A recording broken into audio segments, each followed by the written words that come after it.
Amen. Our theme this month says fulfilling God's mandate in the decade of Soar. And our number this morning says, walk, for the night is coming. The night cometh when no man can walk. As you listen, be blessed in Jesus' name.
Heavenly Father, I want to thank you for this day, this moment, this Sunday.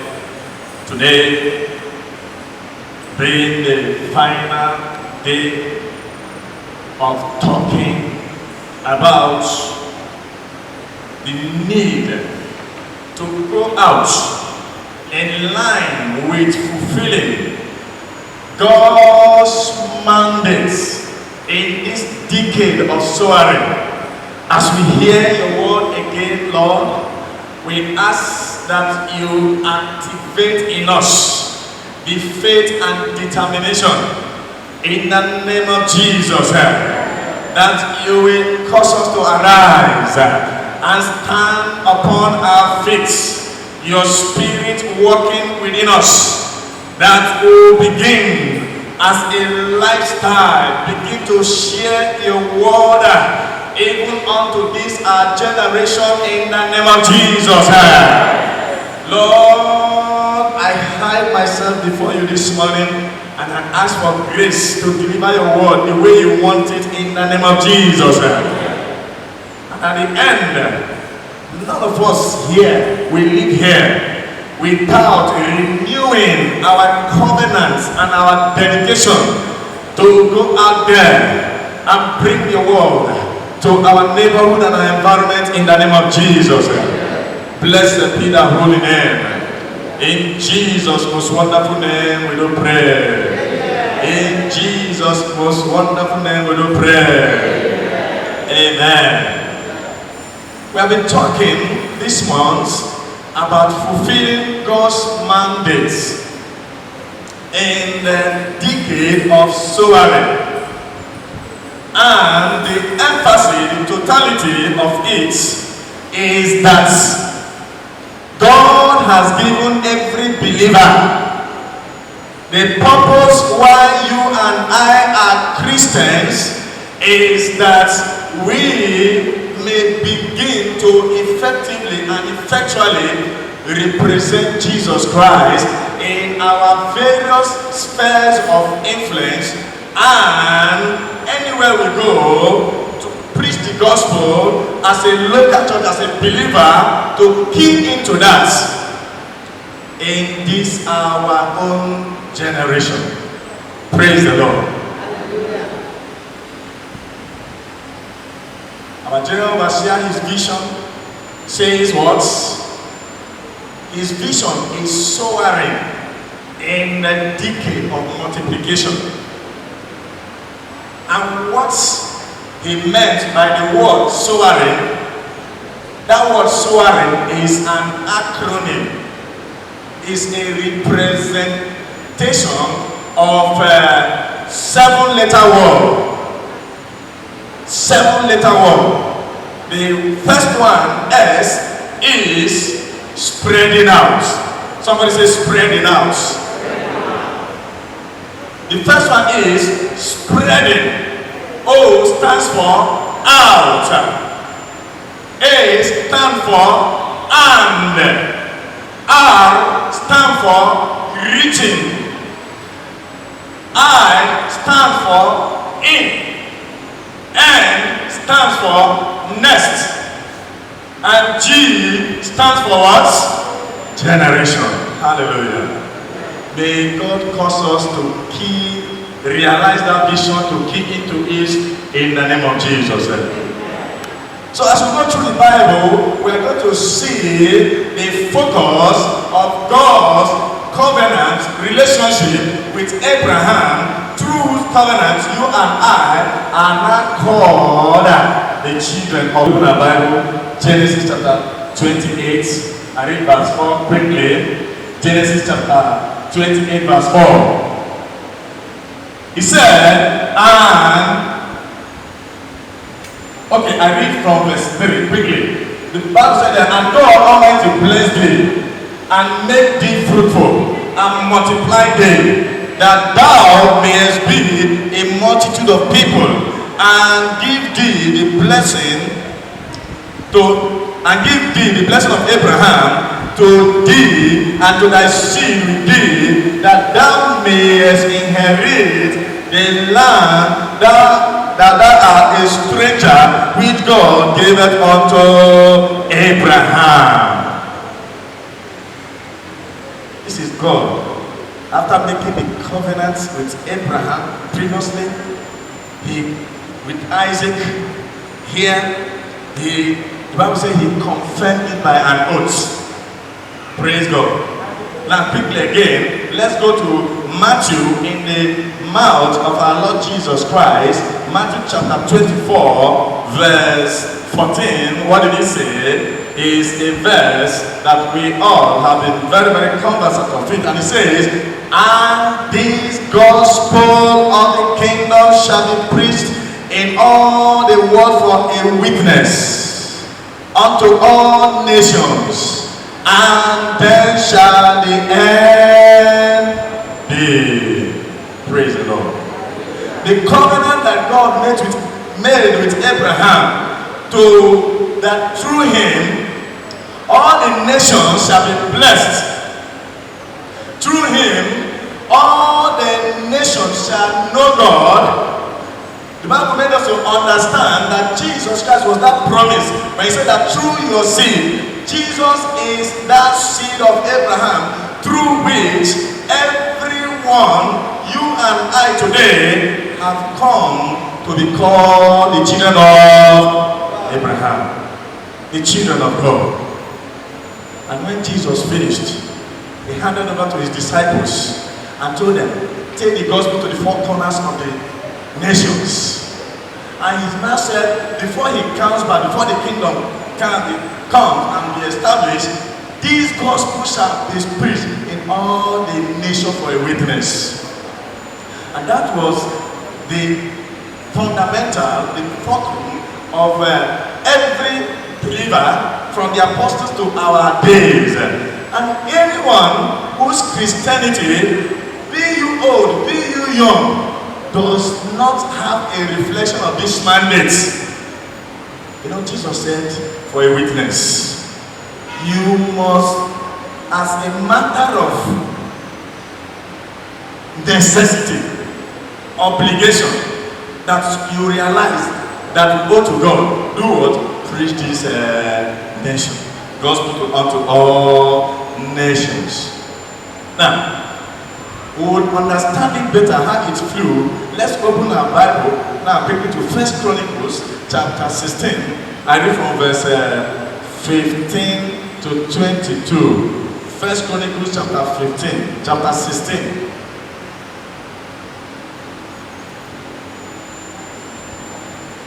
Praise the Lord. He says from verse 15, he says what?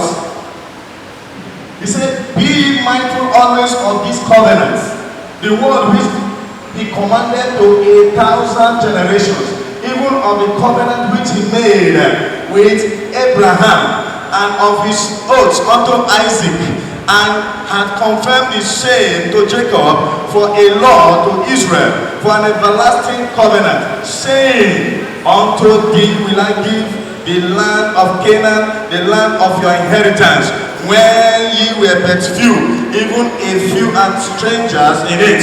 And when they went from nation to nation, and from kingdom to another kingdom, to another people, he suffered no man to do them wrong. Yea, he reproved kings for their sakes, saying, touch not my anointed, and do my prophets no harm. We saw here that the same covenant that God made with Abraham about the covenant of multiplication, that all the nations are going to be blessed through him. What kind of blessing was he talking about? Was it blessing of financial, material things, earthly things? No! Praise God. It was a promise of possessing the earth, that the knowledge of God of Israel will be known upon all the earth through the descendants of Abraham.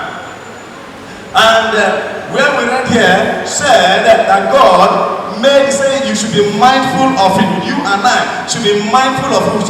We should know the importance of this covenant, the word which he commanded to 1,000 generations. Even a covenant which he made with Abraham, and of his oaths to Isaac, and he confessed the same to Jacob.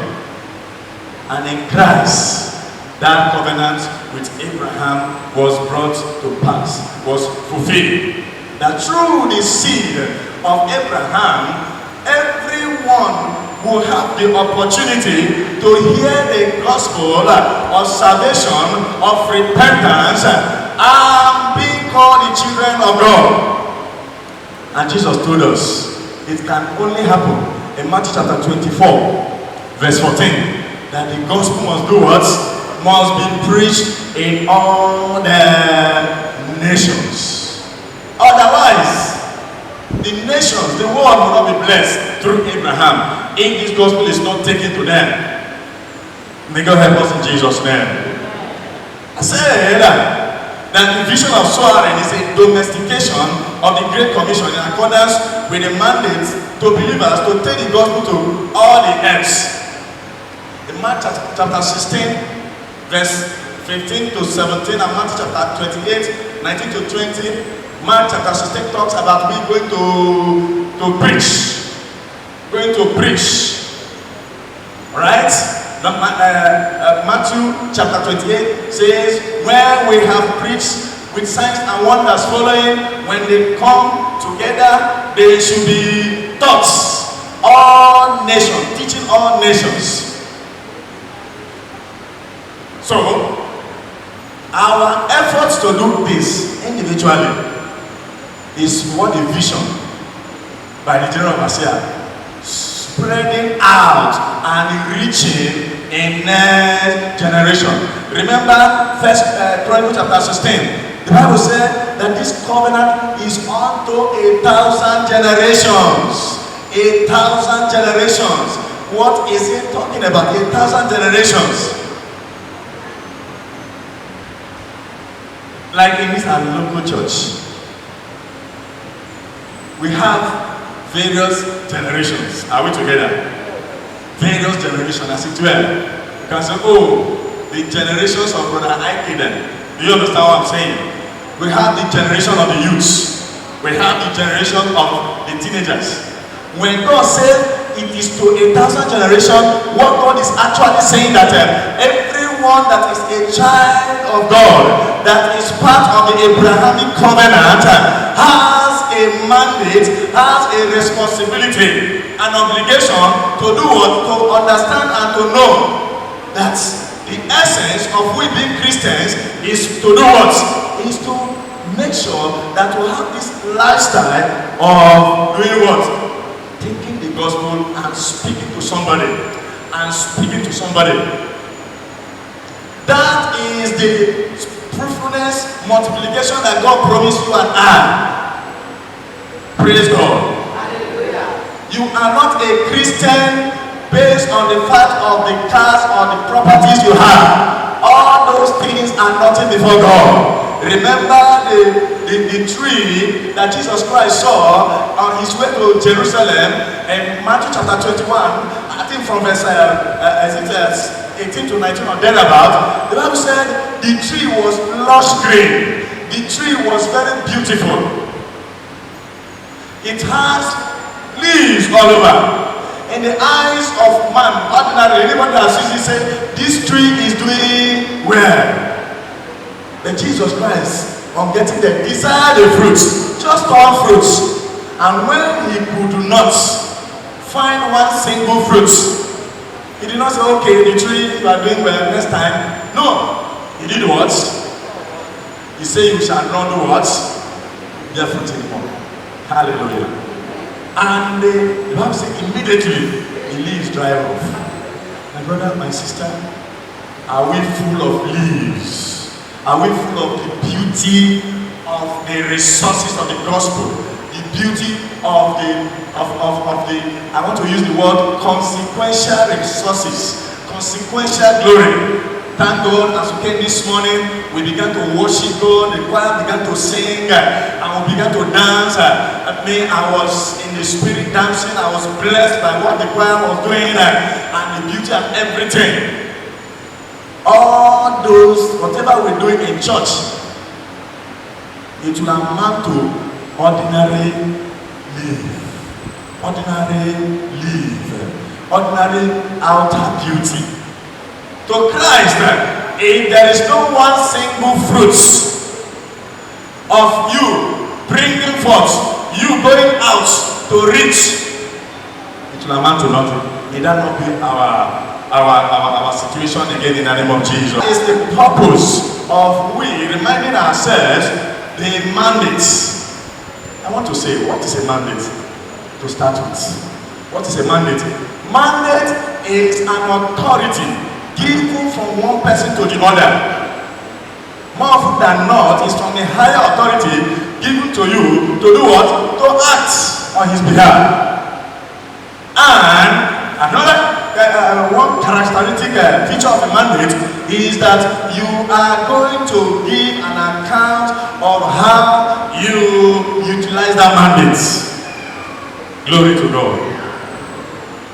So, this mandate that God has given to us is to go and multiply, and through the preaching of the gospel is for everybody. Except you are not a Christian, you will be excusable. For it is not reserved for the pastors, it's not reserved for the Sunday school teachers, it's not reserved for workers, it's not reserved for members alone.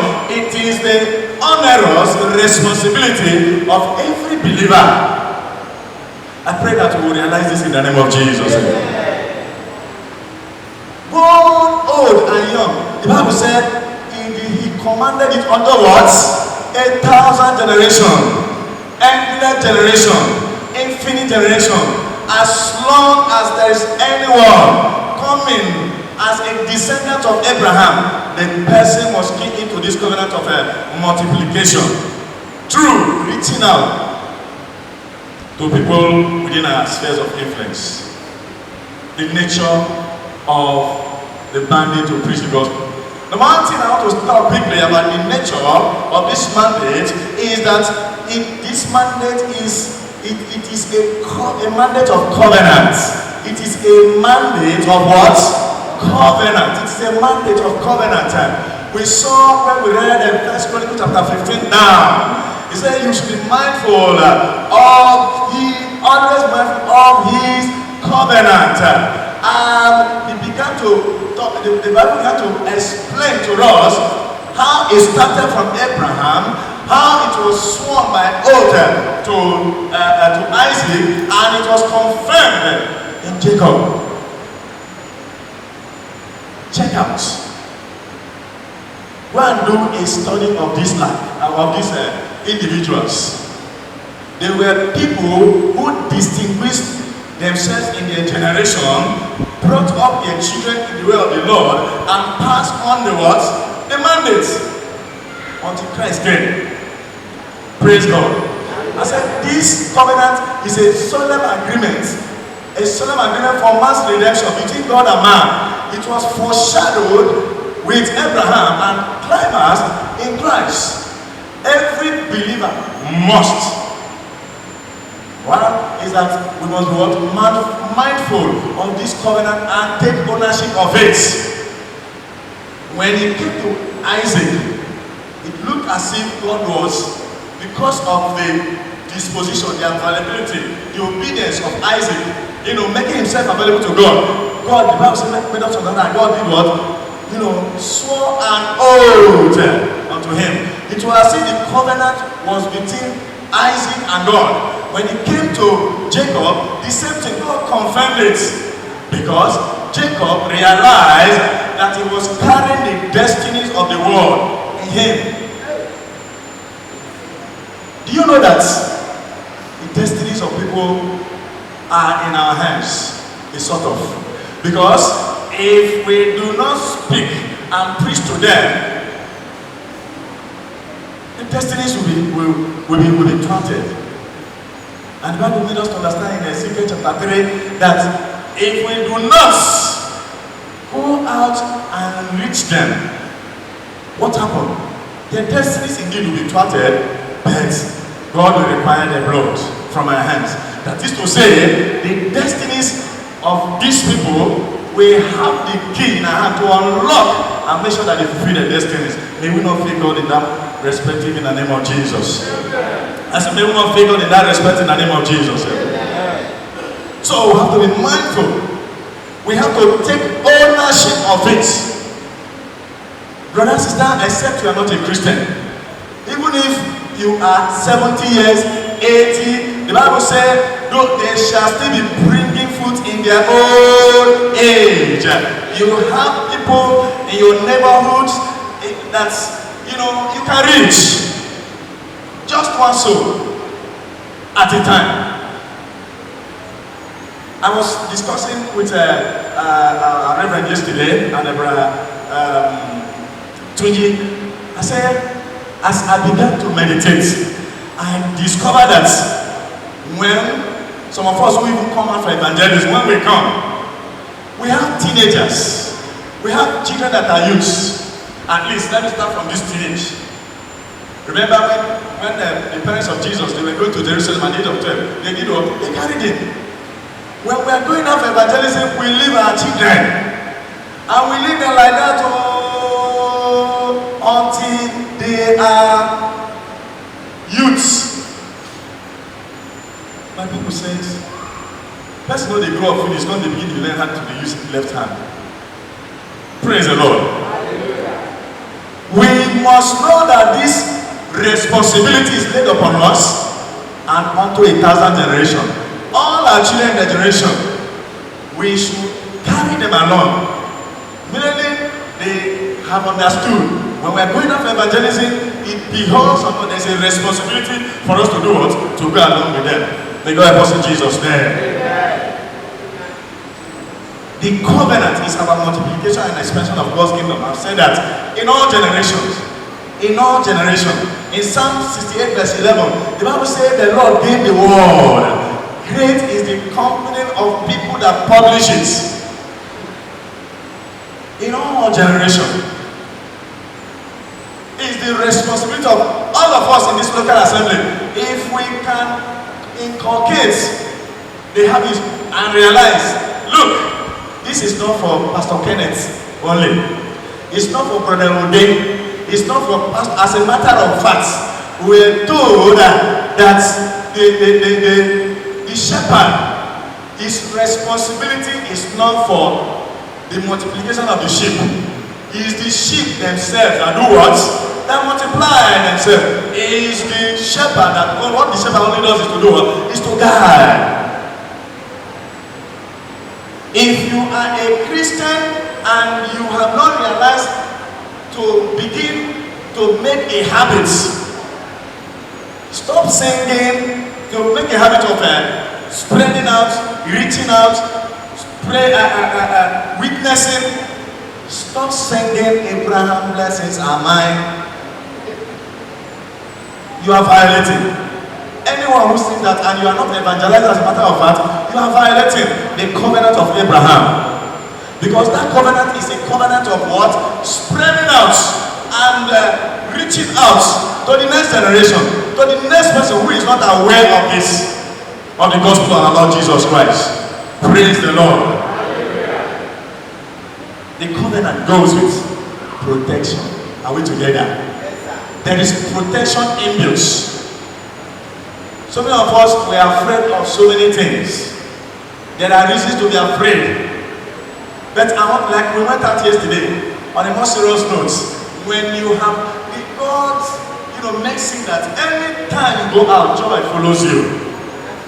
You get reassurance that God is for you and that you are in God. It goes with protection.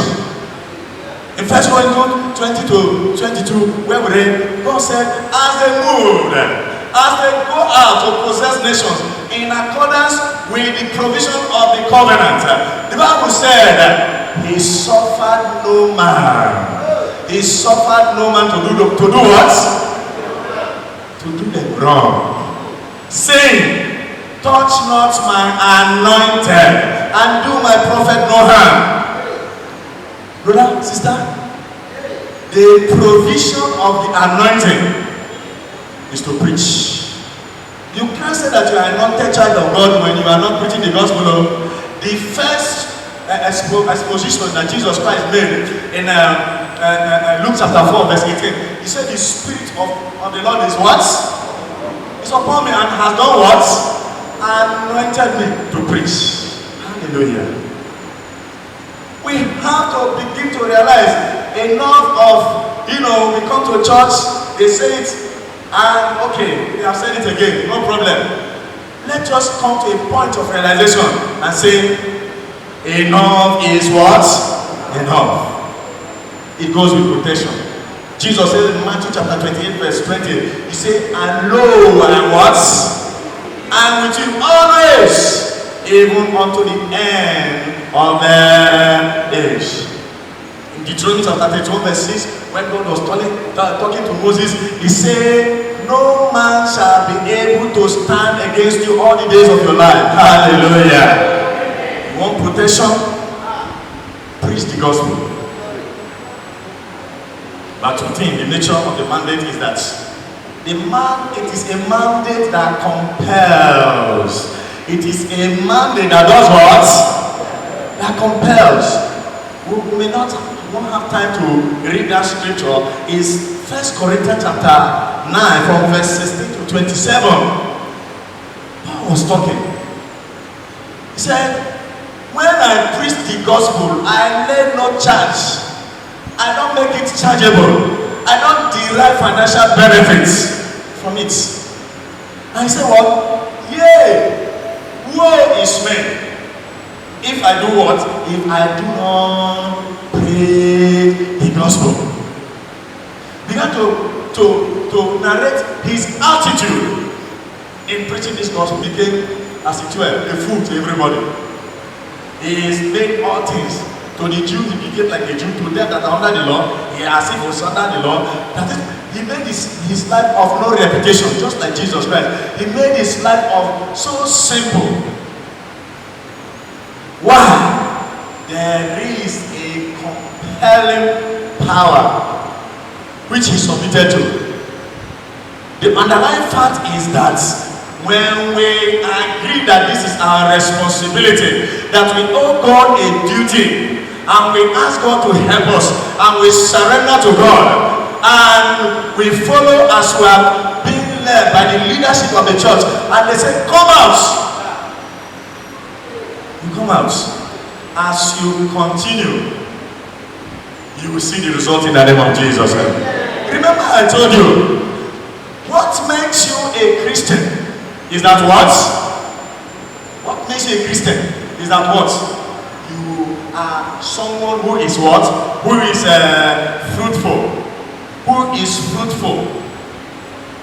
If you are not fruitful, you are not preaching and reaching out.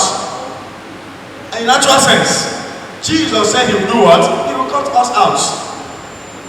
In John chapter 15 verse 1 and 2, his father is the what? Is the vine. He is what? The husbandman. We are what? The branches. Every branch that does not bring fruits, every child, son of Abraham, that does not bring fruit, shall be what? Shall be, he will take away. They will not be cut off in the name of Jesus. The compelling nature of the mandate is due to what? A sense of personal desire to end well. Hallelujah. A sense of personal desire to end well. Jesus said it with his own mouth.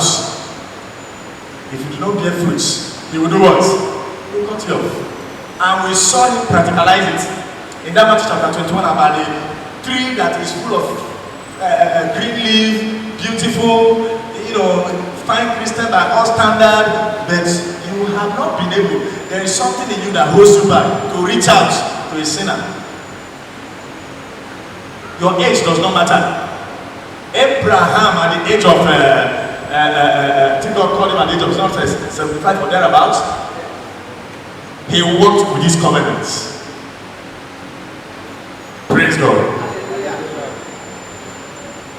A sense of personal obligation and burden. Pastor talked so much about burden in the last 3 weeks or so. Burden. What is burden? The burning desire. The burning desire to do what? To reach out. If you don't have it, cry unto God. We should cry unto God. We should cry unto God for it. And God will give us that burden in the name of Jesus. The compelling nature of the mandate is also due to compassion for the Lord. Compassion for what? For the lost. For the lost. Compassion for the lost. Paul was talking in that 1 Corinthians chapter 9. He said, why he does all these things is so that you will be able to save. He will be able to affect destinies and bring them to what God has destined for their life. My brother, my sister, you can do it. I can do it. We can do it. God is with us. Glory to God. Compassion for the lost. In Mark chapter 6 verse 34, Jesus, this is one more often than not in the Gospels when we see Jesus Christ was moved with compassion. The Bible usually is Jesus will do miracles and the rest and the rest. But in this Mark chapter 6 verse 34, the Bible said it was a great multitude seated, and when he saw them, they were moved with compassion, and he began to do what? Teach them many things. On a more serious note, like the person I spoke with yesterday, 2 people that were attentive. The second one, I could see that he was going through a lot of things. Praise God. People are going through a lot of things. If you don't go out, let me tell you, my brother, if we do not go out, you will not be able to hear the other side of life that people are going through. It's not that in all the cases, so I was abused. Somebody, one of the area boys who used to be here, you know, he nearly, in fact, they began to abuse me. 2 of them left. I stood, I raised up my hand, and I began to pray for them. I said, God, these people, you were created in your glory and your beauty. They will, later on, 2 of them, they did what? They came back. And I spoke with them. One said, the father is a deacon. I said, your father is a deacon. You will not have rest until the purpose of God for your life is fulfilled. He didn't want to say amen to that prayer. I said, you, praise the Lord. Compassion. Compassion.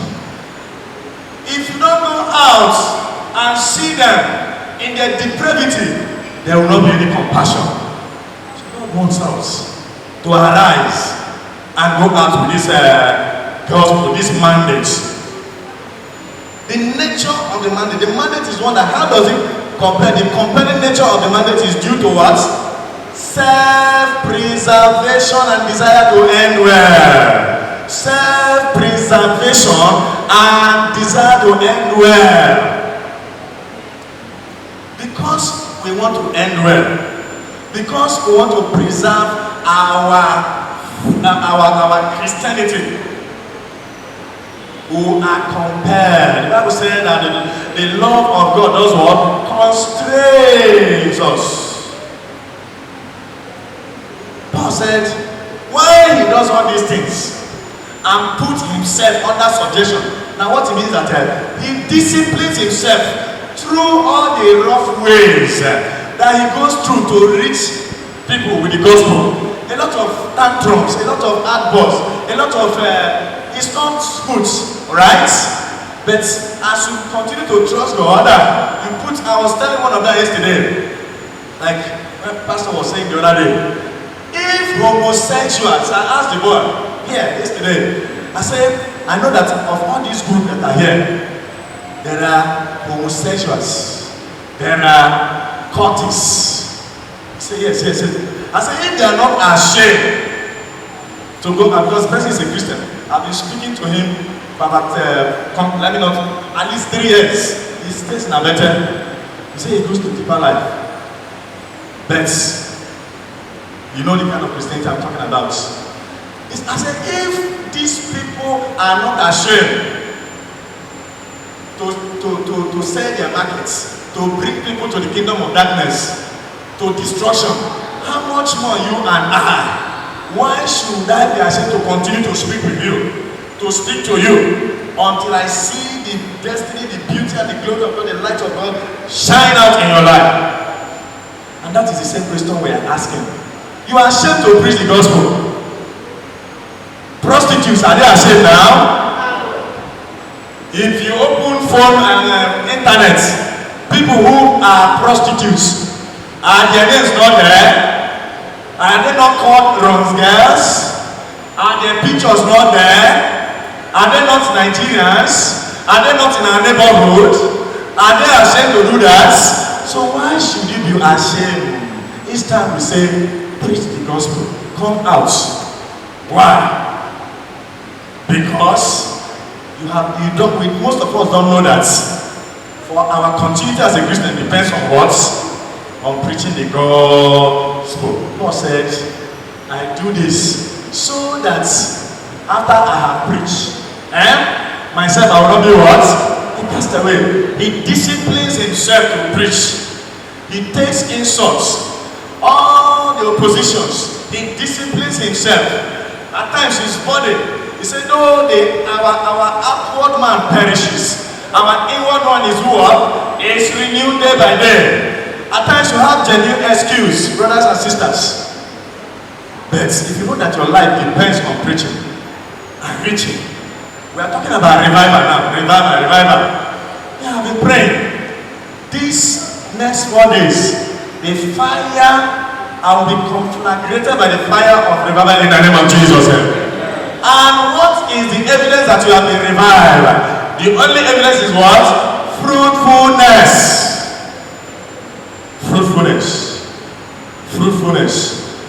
Self-preservation. In Matthew chapter 3 verse 10, John the Baptist said, behold, the ass is laid upon what? The tree. Any tree that does not bring forth what? Fruit shall be what? Cut down. Remember the story of in Matthew chapter 25, I think from verse 18 down, where the man who went out to look for a kingdom gave talents. Amen. Take note of that story. He gave one how many? 1, 3, 1 what? And 1, yes. 1, 5, 3 and 1. Now, the two went about. They got different results. They didn't get the same results. Amen. Were they condemned for not getting the requisite result? No. There is no. Jesus didn't say you must win 500 souls or whatever soul. Just go out. In Luke chapter 10, I think from verse 17 down, from chapter 10 from verse 1, the Bible says he sent them out in twos, and when they came back in verse 17, they did not bring any soul. Said Jesus, this is the soul that we brought. When they obeyed, they went out. They told Jesus, even the devil did what? Bow down to us. Hallelujah. The one that did not do anything is like a Christian. You know they drink, you know they womanize, you know they no vices. You are just a gentle Christian. Very good. And yet, the ministries in the church, there is no going out to trade the talents. What gifts? The gift that Pastor told us is not a gift, yes. But the mandate that everybody has is to do what? To go out and preach. The one that refused, that hid it, that kept it, what happened? Was the gift just taken away from him and told him, go, no problem? Was that what happened?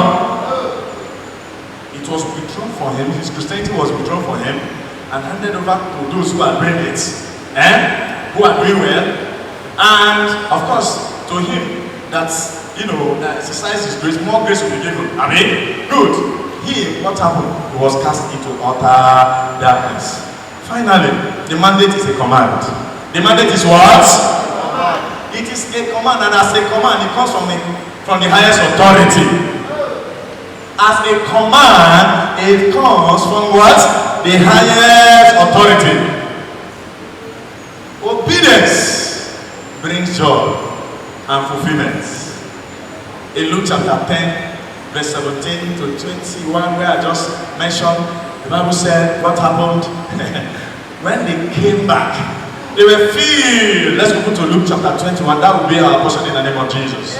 Luke chapter 10, quickly, I read verse 17 to 21. Luke chapter 10. 17 says, and the 70 returned again with joy, saying, Lord, even the devils are subject unto us through thy name. And he said unto them, I beheld Satan as lightning fall from heaven. Behold, I give unto you power to tread on serpents and scorpions and of over all powers of the enemy, and nothing shall by enemies hurt you. Notwithstanding, in this rejoice not that the Spirit are subject unto you, but rather rejoice because your names are written in heaven. I want you to take note of verse 21. In that hour, hallelujah, Jesus rejoiced in the Spirit and said, I thank thee, O Father, Lord of heaven and earth, that thou hast hid these things from the wise and prudent, and hast revealed them unto babies. Even so, Father, for so it seemeth good unto you. Those who think they are too much, how can I carry Bible? You are the wise ones. The foolish ones are the ones who go out. The Bible says Jesus rejoiced in the Spirit. Do you want to give Jesus joy? Do we want to give Jesus joy? The Bible says, and they rejoiced, they came back full of joy. Our joy will be full in the name of Jesus. There is joy and reward and fulfillment. Verse 1 Corinthians 3:8, he said, every man shall receive his reward according to his labor. The only labor that we endure is the souls that we want for Christ. Are we together? We always say, if you like, sing. If you like, prophesy. If it does not lead to soul winning, nothing, it will not have any record in the realm of eternity.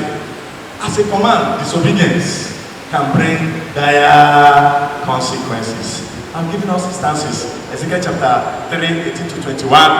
If I say to the righteous, to the sinner that he will die, and I tell you, go and warn him.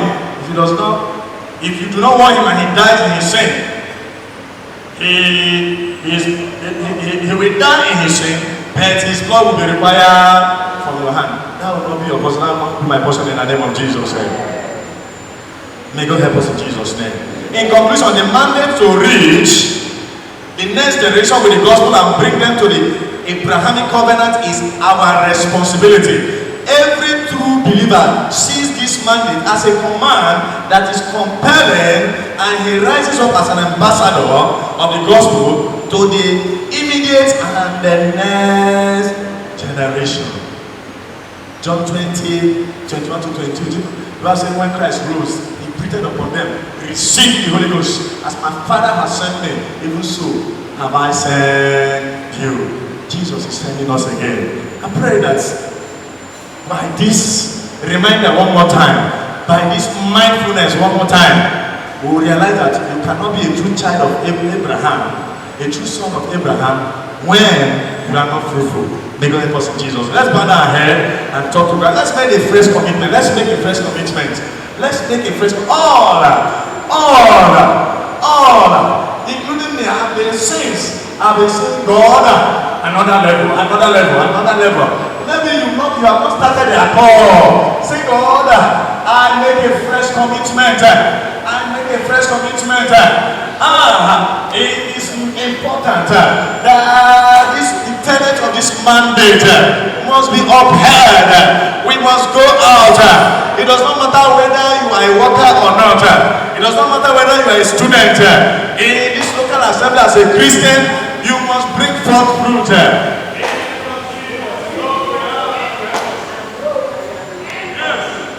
Jesus, if you are making a fresh commitment, I want you to raise your hand, and I'll ask the senior pastor to pray for us. After this series, after this fulfilling God's mandate, to sow a decade of multiplication, to sow, want to make fresh commitments. I want you to say where you are, just raise up your hand, and our senior pastor will pray for us, and we will receive fresh commitment. Make sure you mean it in your heart. Father, in the name of Jesus, these your faithful children are raising their hands unto you for fresh anointing. And I ask, O God of heaven and earth, you that have commanded us to go out, let such anointing come afresh on them in the name of Jesus. Their lives will not remain the same. As we approach the end of the age, Lord, their reward will not be eluded. Holy Ghost,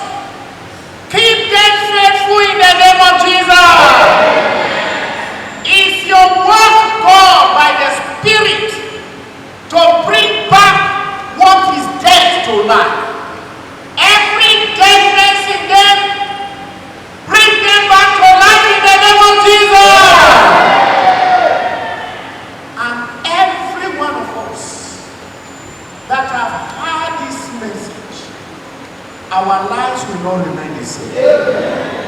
None of us will be a castaway. We will not be an onlooker. Baba, this body continually, let it be in us in the name of Jesus. And those who are perishing, by your Spirit, guide us today, each day in the name of Jesus. None of their blood will be in our heart. Thank you, Holy Spirit. Your Son, whom you have again used to bless us. You have made him a mouthpiece afresh this morning. His life will not remain the same. Much have gone out of him. You refill him. Thank you for answers to our prayers. As we ask and pray with thanksgiving in Jesus' name. Shall we all stand as we finally pray and share the grace? I ask the Benedict to come and do that.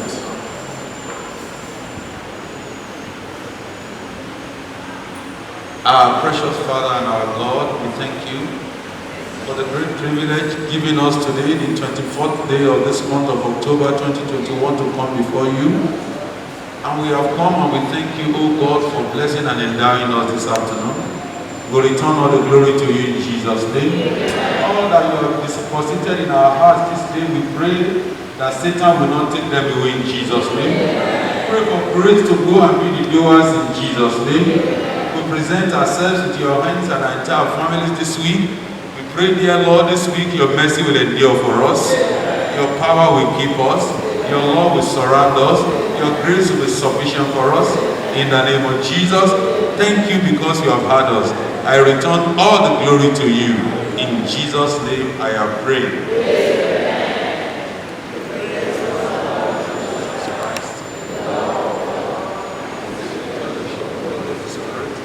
Rest and abide with us now and forevermore.